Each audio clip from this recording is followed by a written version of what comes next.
Assalomu alaykum do'stlar. Ushbu video darsda bosh suyaklaridan chakka va g'alvirsimon suyaklarni o'rganamiz. Chakka suyagi os temporali. Os temporali bir juft suyak hisoblanadi va biroz murakkab tuzilgan. Kallaning yon devori va asosini hosil qilishda qatnashadi. Har bir kalla suyagini kallani qaysi qismini hosil qilish haqida aytib ketyapmiz. Demak, chakka suyagi yon devor va asosni hosil qilishda ham qatnashadi. Muhimligi bu suyakning ichida eshituv va muvozanat a'zosi joylashgan va bir qancha kanallar mavjud bo'lib, unda ham qon tomir, nervlar o'tadi. Uning quyidagi qismlari bor. Avvalo, har bir suyakning qanday qismlardan iborat ekanligini yodlab olishimiz kerak. Birinchisi pars skvamoza qismi, ya'ni tangachasimon yoki palla qismi. Ikkinchisi pars petroza, toshsimon qism. Uchinchisi pars tympanica, ya'ni nog'ora qismi va to'rtinchisi pars mastidius yoki processus mastidius deymiz, so'rg'itsimon o'simta yoki so'rg'itsimon o'simta qismi. Asosiy qismlari demak 3 ta: skvamoza, petroza hamda tympanica hamda shu so'rg'itsimon o'sig'i ham mavjud. Bu rasmda ham ko'rishimiz mumkin. Pars skvamoza, bundan tashqari pars petroza qismi va mana bu joydagi kichik pars tympanica qismi ko'rsatilgan va mana bu o'siqni biz processus mastidius deb ataymiz. Mana joylashuvi yon tarafda joylashyapti. Ichki tarafdan ko'rsatilgan bu rasmda va ostki tarafda ham mana joylashib asosni ham hosil qilyapti. Mana qismlarni ham yanada aniqroq qilib ko'rsatilgan tasvir. Ostki tarafdan qaraganimizda pars tympanicus qismi mana bu qismda ko'rinadi. Nog'ora qismi, pars skvamoza asosan teparoq qismlarni tashkil qiladi va pars petroza mana bu qismlardan iborat. O'sig'i mana yana ko'rsatilgan pars mastidius yoki processus mastidiusdan iborat bo'ladi. Pars skvamoza haqida gaplashamiz. Ya'ni palla qismida qanday tuzilmalar bor? Palla qismi o'zi quyidagi qirralar va yuzalarga ega. Margo parietalis tepa suyagi bilan birlashadigan qirg'og'i. Margo sphenoidalis bu demak ponasimon suyak bilan birlashadigan qirg'og'i. Yuzalari bor. Tashqi yuza, ya'ni facies temporalis yoki chakka yuzasi deymiz. Facies cerebralis miyaga qaragan ichki yuzasi. Facies temporalisda, ya'ni tashqi yuzada birinchi navbatda sulcus arteria temporalis mediani ko'ramiz. Ya'ni o'rta chakka arteriyasining egati bor, u vertikal shaklda yo'nalgan. Bundan tashqari processus zygomaticusni ko'ramiz, yonoq o'simtasi, u yonoq suyagidagi o'simta bilan birikib arcus zygomaticusni hosil qiladi. Arcus zygomaticus yonoq ravog'i degani. Chakka suyagining yonoq o'simtasi va yonoq suyagining chakka o'simtalari qo'shilishidan hosil bo'ldi. Bundan tashqari ostki tarafida pars skvamozada fossa mandibularis bor. Pastki jag' chuqurchasi. Nomiga qarasak, vazifasi kelib chiqadi. Yonoq o'simtasi asosida joylashgan pastki jag' suyagining do'ngli o'sig'i shu joyga kirib, bo'g'in hosil qiladi. Ya'ni kalla suyaklarimizdagi yagona harakatchan bo'g'in bo'lgan pastki jag' chakka bo'g'imi hosil bo'ladi. Fossa mandibularisdan oldingi tarafda tuberculum articuliari, bo'g'im do'mboqchasi mavjud va jag' suyagini chegaralab chiqib ketishini oldini olib turadi. Facies cerebralis, ya'ni palla qismining ichki yuzasida, miya yuzasida sulcus arteria meningia media bor. Miya qattiq pardasi, o'rta arteriyasining egati bor. Bundan tashqari impressionis digitati, barmoqsimon o'simtalar va yuga sphenoidali ham, yuga cerebralia ham bo'ladi. Nimaga? Chunki hamma miyaning ichki qismlarida bularni bo'ladi deb aytdik. Mana ko'ryapmiz, chakka suyagining processus zygomaticus yonoq o'simtasi oldinga qarab yo'nalgan bo'ladi.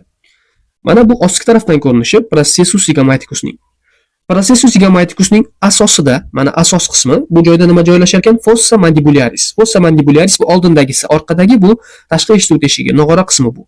Mana ostidan ko'rsangiz chuqurcha bo'lib ko'rinib turibdi.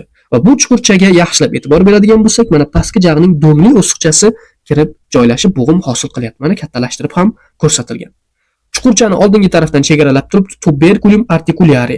Bu nima qiladi dedik? Pastki jag'ni mustahkam ushlab turadi shu bo'g'imda. Bu joyda aytilgan tuzilmalar yana ko'rsatilgan. Demak, processus zygomaticus ko'rsatilyapti. Fossa mandibularis va undan oldinda joylashgan mana bu kichik do'mboqcha tuberculum articuliaris joylashyapti.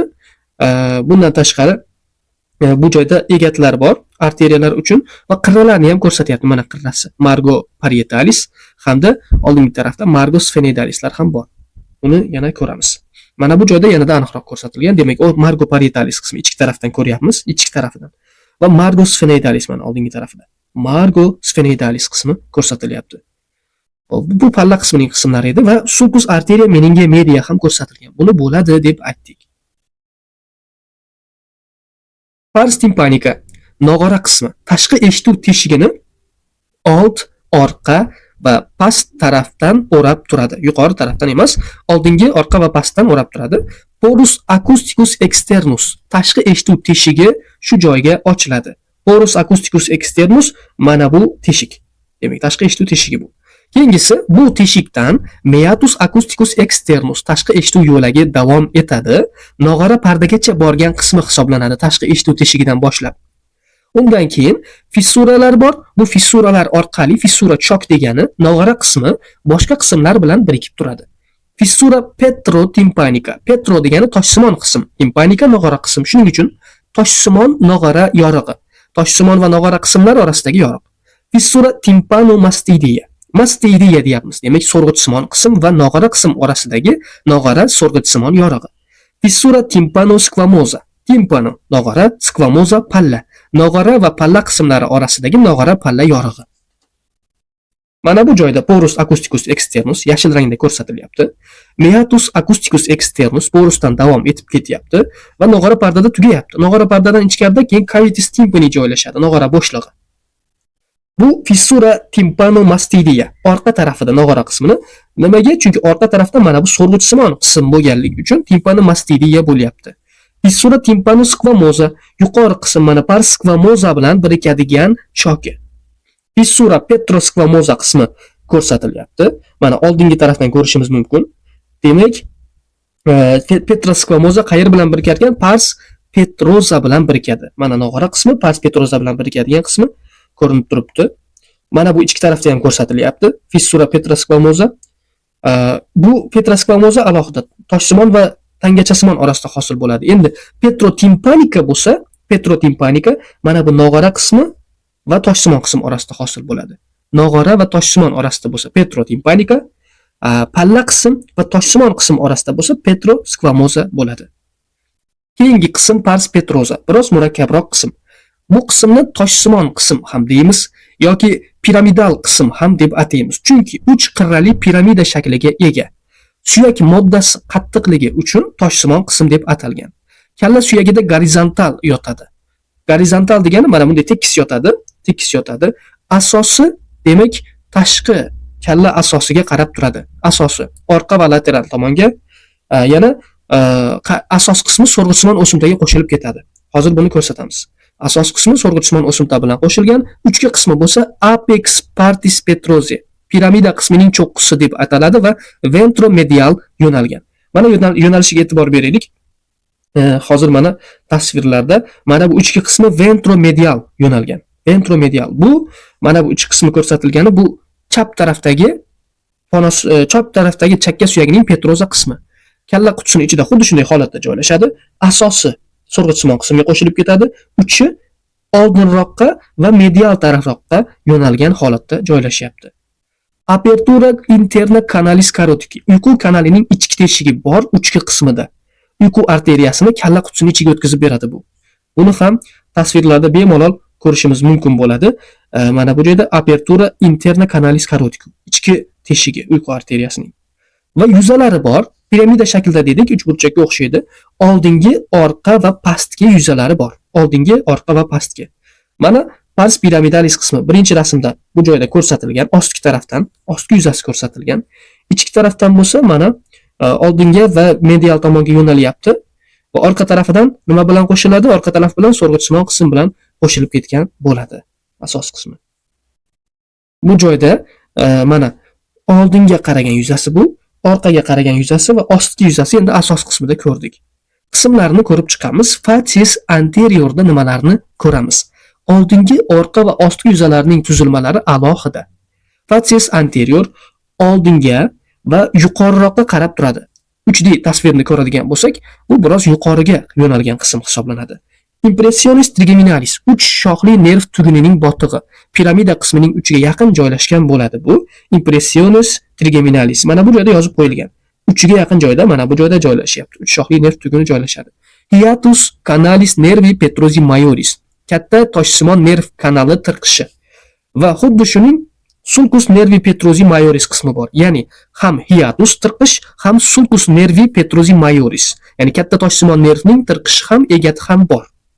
Va tirqishdan shu boshlanadi sulcus egat. Bundan tashqari hiatus canalis nervi petrosi minoris kichik toshsimon nervning kanalining tirqishi ham bor va xuddi shu tirqishning davomi sulcus nervi petrosi minoris kichik toshsimon nerv egati ham mavjud. Ikkalasi ham oldingi yuzada joylashadi. Bu joyda bemalol ko'rishimiz mumkin. Hiatus canalis hamda mana sulcus nervi petrosi majoris. Mana bu chiziq. Yonida sulcus nervi petrosi minoris ko'rsatilyapti.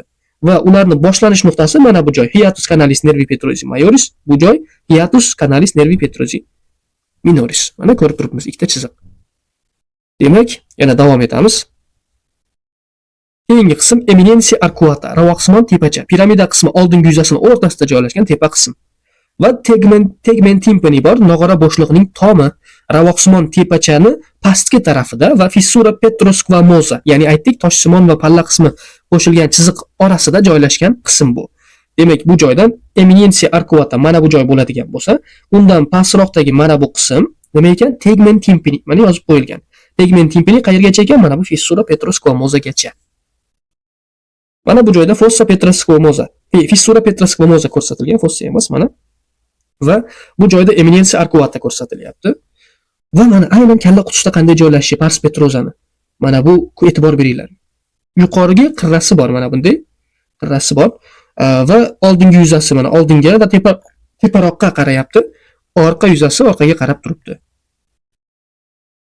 Tegment timpani nimaga bunday nomlangan? Nog'ora tomi deb. Chunki nog'ora bo'shlig'ining ustki qismiga to'g'ri keladi-da. Mana shuning uchun shunday nom bilan atalgan. Mana bu joyda o'sha qismlar yana ko'rsatilgan, oldingi yuzani batafsil ko'rsatilgan. Eminensia arcuata, uni ostidagi tegment timpani joylashyapti. Hiatus canalis nervi petrosi majoris mana bu joyda, unisida minoris va ulardan davom etyapti sulcus nervi petrosi majoris hamda sulcus nervi petrosi minorislar davom etib ketyapti. Uchki qismida canalis caroticusni ochiladigan joyi mana aperturasi. Pars petrozani oldingi yuzalarida. Va mana bu yuqoriga qirrasi oldingi va orqa yuzani ajratib turadi. Buni biz margo superior pars petrosi deb ataymiz. Uchki qismiga yaqin joyda impression trigeminalis bor. Uch shoxli nerv tugunining botiqligi bor. Oldingi yuzada shular, bularni yaxshilab yodlab olishimiz kerak. Facies posteriorda nimalarni ko'ramiz? Facies posterior orqaga va medialroq tarafga yo'nalgan bo'ladi. Porus acousticus internus bo'ladi. Bu joyda ichki eshituv teshigi o'rta qismida joylashadi. Tashqisi qayerda edi? Tashqi teshik pars tympanica'ning tashqi tarafida ko'rinib turadi. Ya'ni qulog'imiz boshlanadigan teshik. U kiradida ichki teshigi, demak, pars petrozani orqa yuzasiga ochilar ekan. Fossa subarcuata, ravoq osti chuqurchasi, eminensia arcuata bor edi oldingi yuzada, shuni orqasiga to'g'ri keladi, orqa yuzadagi.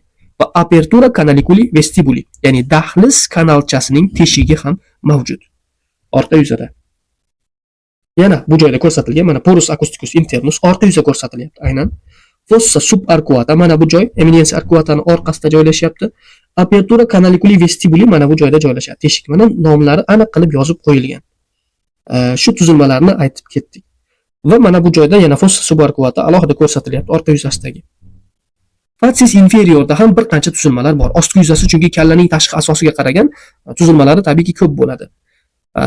Fossa jugularis birinchisi bo'yinturuq chuqurchasi. Piramidaning asosiga yaqin holatda joylashadi. Bo'yinturuq chuquri. Va aynan bo'yinturuq chuqurida incisura jugularis, bo'yinturuq o'ymasi ham bor. Chuqurning bir tomoni o'yma. Bo'yinturuq chuqurchasini orqa tomonini shu o'yma chegaralab turadi. U ensa suyagidagi xuddi shu incisura jugularisni eslaymiz. U bilan birikadida foramen jugulari, bo'yinturuq teshigini hosil qiladi. Ensa suyagida ham bor edi incisura jugularis. Bundan tashqari apertura externa canalis carotici, uyqu kanalining tashqi teshigi joylashgan. Ichki teshigi qayerda edi? Uchida edi. Pars petrozaning uchida, apex qismida edi. Bo'yinturuq chuqurchasining oldida joylashadi. Bu kanal kalla ichki yuzasiga piramida qismi uchiga ochilib turadi. Bundan tashqari fossula petroza bor, toshsimon chuqurcha, uyqu kanali tashqi teshigi bilan bo'yinturuq chuqurchasining o'rtasida joylashgan bo'ladi. Uni tubida bo'lsa, fossulani tubida apertura inferior canaliculic timpani bor, ya'ni nog'ora kanalchasining pastki teshigi joylashadi. Bundan tashqari apertura externa canaliculic cochlear, chig'anoq kanalining tashqi teshigi ham bor. Bo'yinturuq chuqurchasi va uyqu arteriyasi tashqi teshigining o'rtasida joylashadi bu. Bundan tashqari processus styloideus bigissimon o'simta aniq ko'rinib turadi. Bo'yinturuq teshigining lateral tomonidagi ingichka uzun o'simta. Va foramen stylomastoideum bigissimon so'rg'ichsimon teshik hisoblanadi. Stilo bigissimon, mastidium so'rg'ichsimon. Bigissimon bilan so'rg'ichsimon o'simtalarning orasida joylashganligi uchun shunday nomlangan. Mana fossa jugularis birinchisi asos qismida joylashyapti. Mana bu uchi, mana bu asos qismlari asosida joylashyapti. Va foramen stylomastidiumga e'tibor beringlar. Birinchi shu berilyapti. Nimaga? Mana aniq ko'rinib turibdi. Mana bu processus styloideus, processus mastidius orasida teshik bor. Foramen stylomastidium mana bu joyda. Yana bu joyda processus styloideus mana yon tarafdan ko'rsatilyapti, ostki tarafdan ko'rsatilyapti, butun kalla bilan ham ko'rsatib qo'yilyapti. Mana ostki tomondagi tuzilmalar bu rasmda tiniqroq berilgan. Fossa jugularis mana asos qismida joylashyapti. Fossa jugularisning orqa tomoni esa insizura, o'yma. Bu o'yma bo'lsa, o'yma xuddi shunaqa ensa suyagida ham o'yma bor edi, ikkalasining orasida foramen jugularis hosil bo'lardi. Foramen jugularis. Undan oldinroqda canalis caroticusning apertura externasi bor. Apertura externa canalis caroticus. Bu joydan boshlanib apex qismiga ochilardi bu kanal. Demak, canalis caroticusdan uyqu arteriyasi o'tadi. Bundan tashqari bu joyda yana nimalar dedik? Shu canalis caroticus bilan fossa jugularisning orasida fossula petrosa bor deb aytdik. Fossula petrosa ko'rinib turibdi. Va bu tarafda yana shu joyda fossula bilan canalis fossa jugularis orasida apertura externa canaliculi cochlea ham joylashyapti. Mana bu joyda apertura externa canaliculi cochlea. Bigissimon o'sig'imiz processus styloideus. Uning orqasidagi foramen stylomastidium aniq ko'rsatilgan. Qirralarni ko'radigan bo'lsak, demak, ya'ni polasimon qismining qirralari margo superiorni aytdik biz, yuqoridan oldingi va orqa yuzani chegaralab turadi. Margo anterior va bundan tashqari margo posterior ham mavjud edi. Processus mastidius qismi qoldi. Chakka suyagining so'rg'ichsimon o'simta. Tashqi eshituv yo'lini orqasida joylashgan, tashqi yuzasi qavariq va g'adir-budur, pastki uchi yumaloq o'simta. Quloqning orqasiga qo'limizni qo'yadigan bo'lsak, seziladi bu o'simta, yirik o'simta. Insizura mastidiyasi bor. So'rg'ichsimon o'simta kemtigi. O'simtani medial tomonidan chegaralab turadi. Medial degani ichki tomonida. Sulcus arteria occipitalis. Ensa arteriyasining egati bor. Pars mastidius qismida joylashadi. Kemtikdan medial tomonda joylashadi. Kemtikning yonida. Cellula mastidiae. So'rg'ichsimon katakchalar. Bu o'simtani ichki qismida bo'ladi. Ular antrum mastidium, so'rg'ichsimon g'or orqali o'rta quloqqa qo'shilib turadi. O'rta quloqqa qo'shilib ketadi bu teshiklar. Foramen mastidium so'rg'ichsimon o'simta teshigi. O'simtaning ensa suyagi bilan birikadigan joydagi hosil bo'lgan teshik. Bundan tashqari, sulcus sinus sigmoidii, sigmasimon sinus egati bor. So'rg'ichsimon o'simtaning kalla bo'shlig'iga qaragan ichki yuzasida joylashgan. Eslaringizda bo'lsa, sulcus sinus sigmoidii polasimon suyagida ham, ensa suyagida ham va mana chakka suyagida ham bo'lyapti. Mana processus mastidius ko'rsatib o'tilgan yirik o'simta. Va insizura mastidia. Mana medialroq tomonda insizura bor. Yashil chiziqda chizib qo'yilgan bu insizura. Va foramen mastidium, pars mastidiusda joylashyapti u ham. Mana orqa tarafida o'simtani, bu joy ham pars mastidius lekin mana. Va ichki tomondan ham ochilyapti mana foramen mastidium. Sulcus sinus sigmoidii, e'tibor beraylik, pars mastidiusda joylashyapti. Mana bu joyda joylashyapti pars mastidiusda. Mana ko'rsatib qo'yilgan. Endi mana chakka suyagining yana yuqorida ko'rsatilgan rasmi ko'rsatilgan ostki tomondan va bu joyda e'tibor berishimiz kerak insizura mastidia mana orqasida.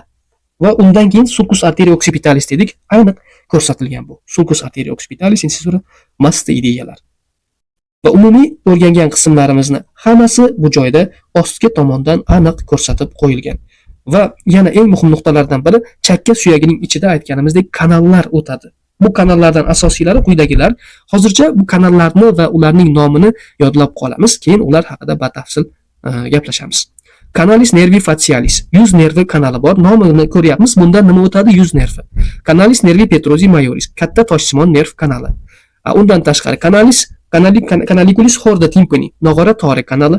Canaliculus tympanicus, nog'ora naychasi kanali. Canaliculus musculotubarius, muskul nay kanali. Canalis caroticus, uyqu kanali.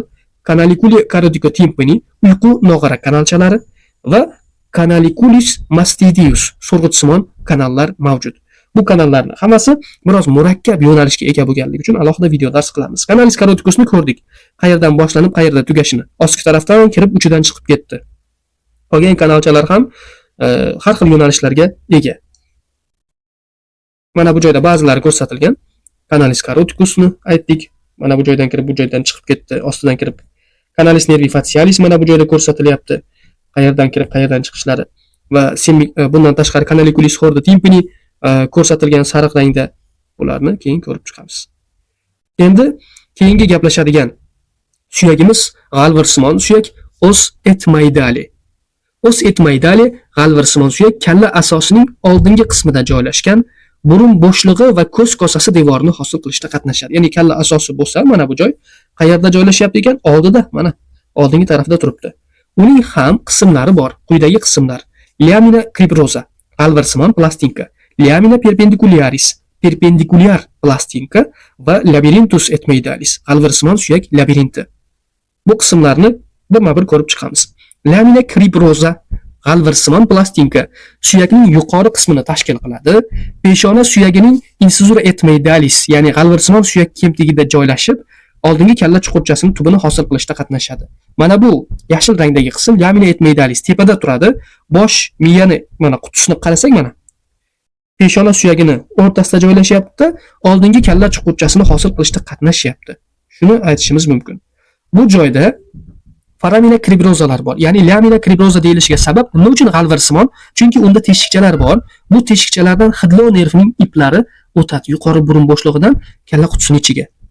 O'rtasida crista galli, xo'roz toji bor. Xo'roz tojini ustki tarafida alia crista galli qanotchasi bor xo'roz tojining. Peshona suyagi bilan birgadigan joyda foramen secum, ko'r teshik bor. Peshona suyagida ham buni aytgandik, ko'r teshikni. Mana yashil qismlarni qaranglar va mana bu crista galliga qaranglar. Mana bu yon tarafdan ham alohida suyakda ko'rsatilyapti. Buni yuqori tomonda alia crista gallilari ham ko'rinib turibdi. Davom etamiz. Mana foramina cribrosa qismi. Ko'radigan bo'lsak, mayda-mayda teshikchalar. Bu joyda bo'lsa foramen secum, ko'r teshik, peshona suyagi bilan birikkan joyda hosil bo'lyapti. Keyingisi lamina perpendicularisga e'tibor beraylik. Perpendikulyar plastinka pastga qarab yo'nalib, burun to'sig'ining yuqori qismini hosil qiladi. Burun to'sig'i burun bo'shlig'ining o'rtasidan bo'lib turadi.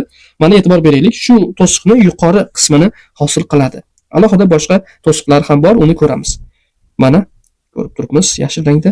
Mana bu demak ko'rinyapti. Yuqori qismi crista galli, pastda to'siq lamina perpendicularis. Har birida shu qism ko'rsatilgan.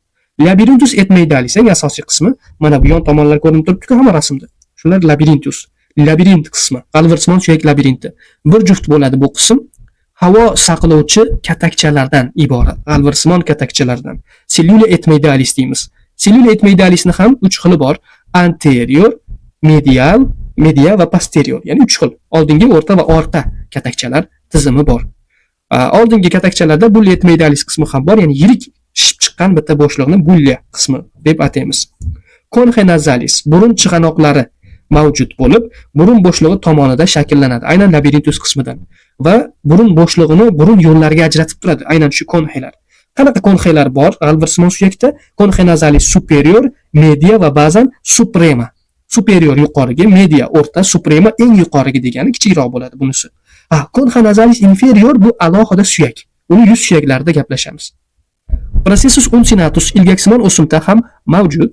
Burun o'rta chig'anog'ining orqa qismidagi pastki burun chig'anog'i birikib turadigan o'simta hisoblanadi. Aynan demak o'rta chig'anoq sohasidan chiqadi. Lamina orbitalis ko'z kosasi plastinkasi, g'alvirsimon labirintning lateral tomonlari, ya'ni ko'z kosasiga qaragan taraflari ko'z kosasining medial devorini hosil qiladigan yupqa plastinkaga ega. Mana demak, ikkala lateral tarafida ham ko'z kosasini mana medial devorini, ichki devorini hosil qiladigan plastinkasi bor. Lamina orbitalis. Mana cellula etmoidalis anterior, media hamda posteriorlar ko'rsatilyapti. Yuqoridan ko'rganda shunaqa. Oldingi, o'rta va orqa katakchalar. Ichi to'la katakcha o'zi. Concha nasalislar ko'rsatilyapti.